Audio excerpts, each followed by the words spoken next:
नमस्कार मित्रांनो, आज मी तुम्हाला सांगणार आहे डिफरन्स बिटवीन प्लाय शटरिंग आणि स्टील प्लेट शटरिंग बद्दल.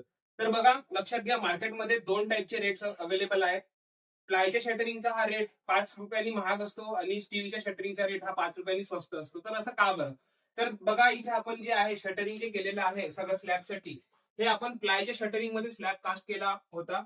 त्याच्यामुळे इथे सरफेसची जे फिनिश आहे आणि जे ग्लॉसीनेस आहे तुम्ही बघू शकता व्हिडिओमध्ये. तर हा फरक पडत असतो मित्रांनो तरप्यामध्ये आणि प्लायमध्ये. प्लायचा रेट हा 5 रुपयाने महाग जरी असेल तरी तुमचं इथे मटेरियल हे खूप सारं सेव्ह होणार आहे. इथे तुमची रेती वाचणार आहे, इथे तुमचा टाइम वाचणार आहे, प्लस जे कॉन्ट्रॅक्टरचे जे लेबर्स लागणार आहेत त्याचं सेव्हिंग होणार आहे. म्हणून याचा जो रेट असतो हा थोडा जास्त असतो. पण याचं जे फिनिशिंग असते आणि याचा लॉंग लास्टिंग जो इफेक्ट असतो हा तरप्याच्या सेंटरिंग पेक्षा खूप जास्त असतो आणि इफेक्टिव्ह असतो. त्याच्यामुळे तुम्ही घर कन्स्ट्रक्शन करताना नेहमी प्लायचं शटरिंग हे स्लॅब कास्टिंगसाठी युज केलं पाहिजे आणि तुमच्या घराची हे फिनिशिंग वाढवली पाहिजे. धन्यवाद.